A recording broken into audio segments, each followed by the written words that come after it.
31:23. Love the Lord, all his faithful people. The Lord preserves those who are true to him, but the proud he pays back in full. He also gave me Proverbs 28:20. A faithful person will be richly blessed, but one eager to get rich will not go unpunished. So let me dive into the dream real quick. I'm not gonna go full detail, but the little bit of it. The main first, let me do the setting. The setting was at some enemy's house, but in the dream there were enemies. And in the dream, I remember me me and my family there, and we were showing the fruits of the spirit there to enemies. We were showing the fruits of the spirit. We were showing love. We were showing joy. We were showing peace. We were showing forbearance. We were showing kindness, goodness, faithfulness, gentleness, and self-control. The fruits of the spirit. We were showing that in the presence of our enemies. And so in the dream, we were there at the enemy's house and showing the fruits of the spirit. There was no fear, no none of that. We were just smiling, all smile. Everything was real. It was realistic. The boldness of God. Those fruits were being healed and shown. And in the dream, I seen on the mirror that was writing on the mirror. You know how, like, if you take a steamy shower and you can write on it, that's how it was. And on the mirror there was a drawing of this man, and they had the drawing of him big. And this man was in that house. This man was a leader, and he was big, and he was in the house. And on the writing on the mirror, it was showing arrogance. That's what the dream revealed, arrogance on that mirror. It was showing a drawing of this man, and it said, I'm big, I'm the big man, this is me, I'm the big man. And so we were still in the dream being nice, showing those fruits, and then out of nowhere you could feel this unwelcomeness. The unwelcomeness came when three figures were in a doorway, and they were just hawking me down. They was just looking like, basically like, you need to leave. So I told my crew, hey, my crew, it's time to go. Well, the big man was in the middle of the doorway that was hawking me down, and two other people on the side of him. The big man was a male. But it was a figure form, like you couldn't see, like it was people, but it was just like a figure in the doorway. And leaving out, I had to basically face the big man, because the big man was on the couch of the doorway, and we were all telling everybody bye. And so I had to confront the big man by saying, oh, bye, bye. But the big man basically told me, hey, come to me, come here. As I was just going to do like a wave bye, and go on about my business. Say, come to me. And then like, he was urging for a hug, but the way he was laying, I had to give like a hug, like where he could just only reach my neck.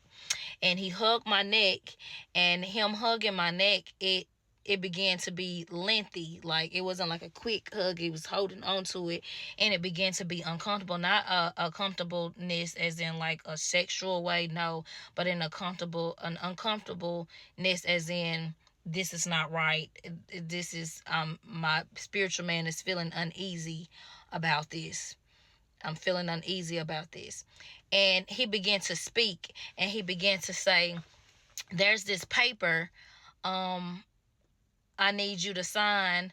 I'm not able to get through. I need your help. I'm not able to get through. I need your help. I need you to sign this paper. And I got silent. And my body was rejecting that paper, like discernment saying no. So I'm not signing no paper. And he said it again. I need your help. I need you to sign this paper. I can't get through. This is all I need done. I can't get through. And that's where it goes to, that's when when out of the dream, the Lord gave me that scripture that I read in the beginning, which was Psalms 31:23. Love the Lord, all his faithful people. The Lord preserves those who are true to him, but the proud he pays back in full. So this person that was wanting me to sign that paper was the proud that the Lord was showing me. And again, the most important part of this is the God is saying a warning to remain faithful and have a repentant heart. That proud person used to be faithful, but they became proud. They became unrepentant, and now needing God to do something, needing something to go their way, but they have not even repented. They have shown themselves to be proud, and God was giving an example. Don't be like that. And he gave me scripture, 1 Corinthians 4:2. Now it is required that those who have been given a trust must prove faithful. And that's what the Lord told me. So I could not sign that paper because the discernment warned me, and I felt it in my body, and I said no, and I left. We left. My husband followed behind me. My husband was in a dream. Like I said, my family was in a dream, and he followed behind me, and I told my husband what that big man said. Not saying he's a big man, but that's the arrogant way of in the dream that he was described. I'm the big man. That was the writing on the mirror.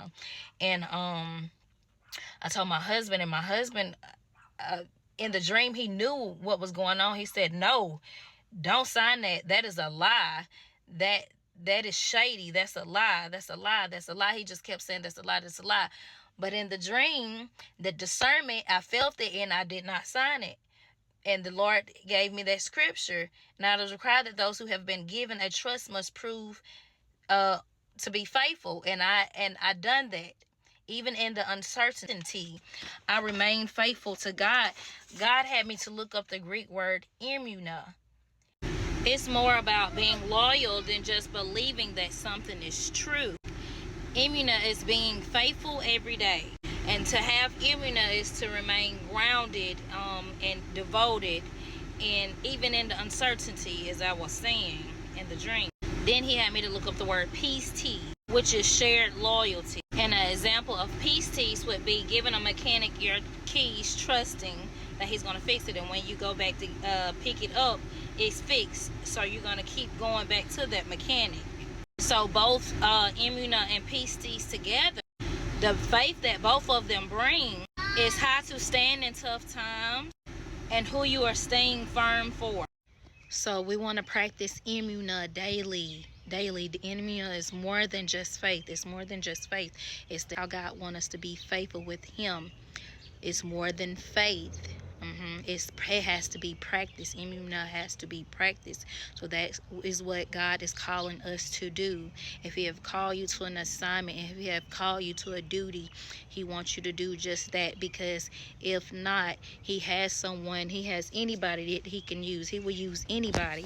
God will use anybody who make themselves available. All it takes is a good, clean vessel, a good, repentant heart person, and he will use them. He will use them. He will use anybody. It does not matter. It does not matter. Because at the end of the day, the Lord is going to get whatever he wants accomplished done. So we don't want to be like in the dream, the man who was written on the mirror. We don't want to be like in Daniel 5, the writing that was on the wall, what it was meaning to to the king in Daniel 5. We don't want that. So let's take this warning. Let's take heed to it. Let's take heed to it.